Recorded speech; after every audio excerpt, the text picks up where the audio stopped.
Jenon Winters dengan PB Perbasasi.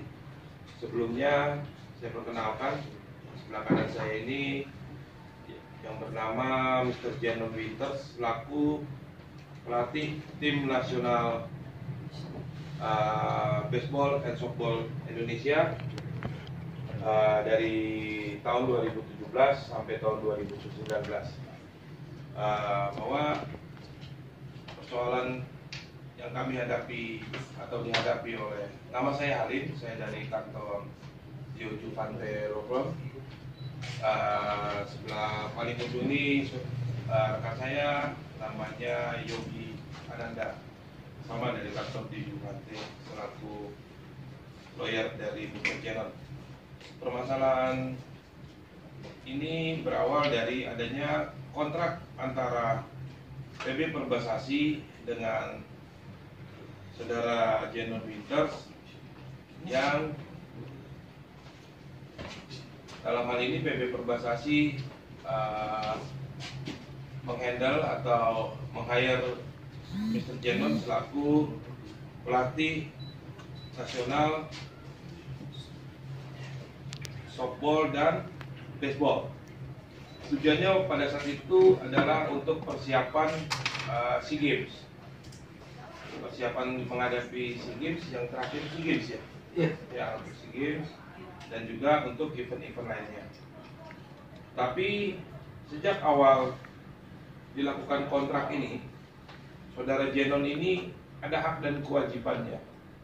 Segala kewajiban sudah dilaksanakan Jenon, tapi hak-hak yang dia dapat atau harus dia dapat sampai saat ini tidak pernah terlaksana. Seperti contohnya adalah honornya, juga fasilitas-fasilitas yang didapat, juga terhadap hal-hal lain, termasuk legalitas keberadaan Jenon sendiri di Indonesia. Bahwa sejak tanggal 11 Desember kami sudah menjadi kuasa hukum dari Jenon. Langkah yang kami tempuh adalah kami sudah mensomasi 2 kali kepada PB Perbasasi untuk mempertanyakan kiranya seperti apa permasalahan ini akan diselesaikan. Tapi 2 kali somasi yang kami ajukan juga ke PB Perbasasi belum mendapatkan tanggapan balasan. Dan juga kami selaku kuasa hukum dari Jenon sudah beranjak sana ke KONI, dan di sana kami diterima oleh Bapak Amir Karyatin SH selaku Ketua Bidang Pembinaan Hukum. Barangkali kawan-kawan bisa nanti untuk menanyakan ke beliau. Beliau menyarankan bahwa antara Jenon dengan PB Perbasasi akan diadakan mediasi. Tapi sampai saat ini karena di KONI sendiri juga sedang ada pergantian kepengurusan di KONI, jadi kami masih menunggu kesempatan diberikan oleh KONI. Seperti itu ringkasannya. Dan setelah 2 kali kami lakukan somasi ini tidak juga mendapatkan jawaban, barangkali kami akan mengambil langkah hukum seperti mengajukan gugatan ke pengadilan. Itu sekilas gambaran permasalahan Jenon Winters selaku pelatih tim nasional softball dan baseball Indonesia. Barangkali rekan-rekan ada yang ingin bertanya, saya persilakan.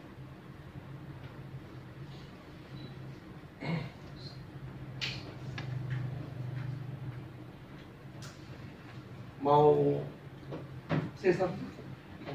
Firstly, thank you for coming today.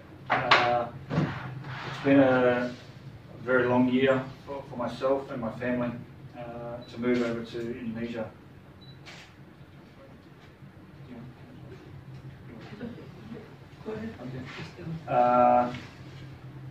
In 2017, Andika Monoafra basically approached myself to take over as High Performance Director of Indonesia Baseball Softball.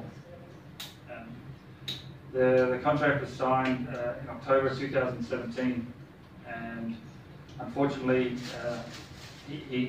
fortunately, he asked me to come over and develop his country and put Indonesia softball baseball on the map.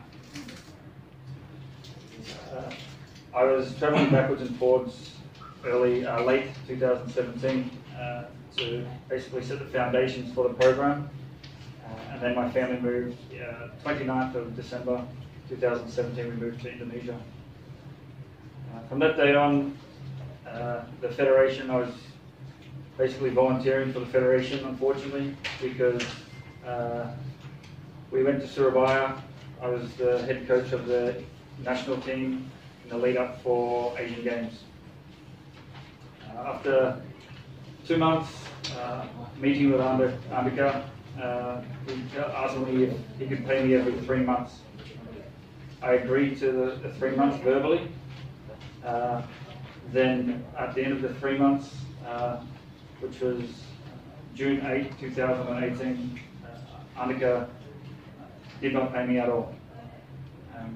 This is when I started asking questions to the federation, and unfortunately I still have not received any money at all from the federation. I'm still to receive housing. He has not paid any of the housing for 2019, as my contract is a 2-year contract, and he has not paid my kids' schooling, which has obviously put a lot of stress on my family. Then, with numerous amounts of promises, he has had my family waiting, my wife waiting at his office in Bunker for 10 hours. He promised us money. He promised money. He promised money. Numerous times my wife would sit at the office, like I said, for 10 hours. Then he would say, oh, if we had to fly somewhere, oh, money's coming to the airport, money's coming to the airport. No money ever came. Then I also travelled with the national team to Philippines. I got quite sick in the Philippines. He did not even pay for my medical expenses. He did not pay for my medical insurance. And still to this day, he has not paid for my KITAS. So it put my family in a very tough situation. So I had to basically leave the country every 30 days. Last year I spent over $30,000 US just on leaving the country for my family, which again was a big stress and financial burden on my family. Unfortunately now, trying to resolve the matter with Andika, it never went anywhere, so I had to come to obviously get lawyers involved, and we have to do this through legal proceedings. On a side note, I love Indonesia softball and I enjoyed the time I was here, but unfortunately, like anybody sitting here now, if you're not getting an income for something you're meant to get an income for, you stop work. I followed the contract to everything on the contract. Everything that was stated on the contract I did. Unfortunately, Perbasasi and Andika Monoafra have not followed the contract. Kalau boleh saya tambahin, jadi sebetulnya Zainul Winters itu sudah dikontrak secara resmi oleh PB Perbasasi ya, sesuai dengan press release. Tapi tampaknya kita mempertanyakan ke profesionalan dari PB Perbasasi ya, Bang Alim ya, bahwa di kontrak itu kan sudah jelas kewajiban, hak dan segala macam. Zainul ini sudah melaksanakan kewajibannya, sudah bikin program segala macam, tapi tampaknya sampai dengan almost for 6 months ya, sudah kerja hampir 6 bulan tapi tidak pernah menerima pembayaran. Itu yang jadi masalah ketika pembayaran itu tadi, tampaknya hanya janji-janji aja yang diterima oleh Zainul Winters. Nah, itulah masalahnya muncul di situ. Kan nggak mungkin untuk seseorang kerja, orang yang tidak diurus kitasnya kerja di Indonesia harus pulang per sebulan untuk bisa tetap stay di Indonesia, tapi nggak memperoleh income, itu kan nggak mungkin. Apalagi Zainul ini kan seorang juara dunia di luar negeri, seorang yang sangat terkenal dalam dunia softball di luar negeri. Kalau mungkin di Indonesia softball itu tidak terlalu terkenal, tapi Zenon ini sangat dihargai dan dihormati di luar negeri. Jadi ketika nanti ada kontrak yang sudah sangat jelas, kontrak itu diingkari, kalau buat kami pribadi ini akan sangat merugikan juga buat kita Bang Alim ya di mata dunia internasional.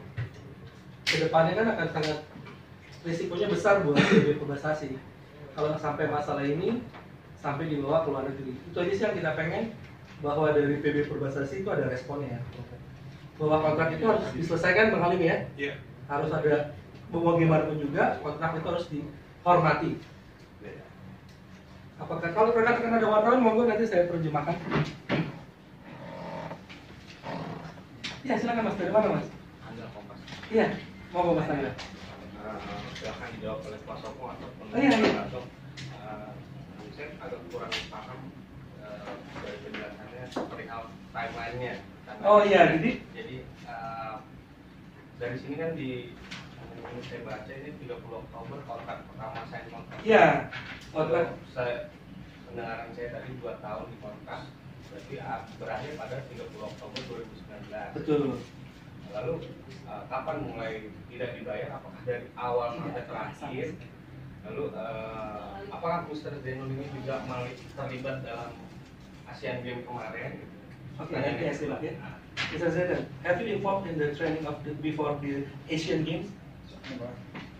Training? Yes. Ya, jadi memang Mr. Zenon itu tidak pernah mendapatkan bayarannya ketika dia mulai kerja.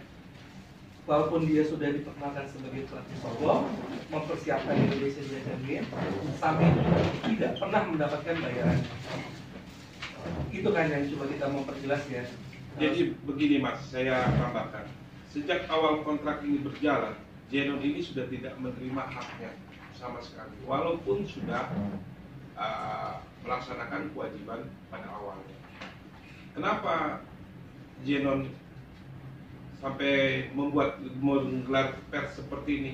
Karena dia ingin memberitahukan kepada orang-orang atau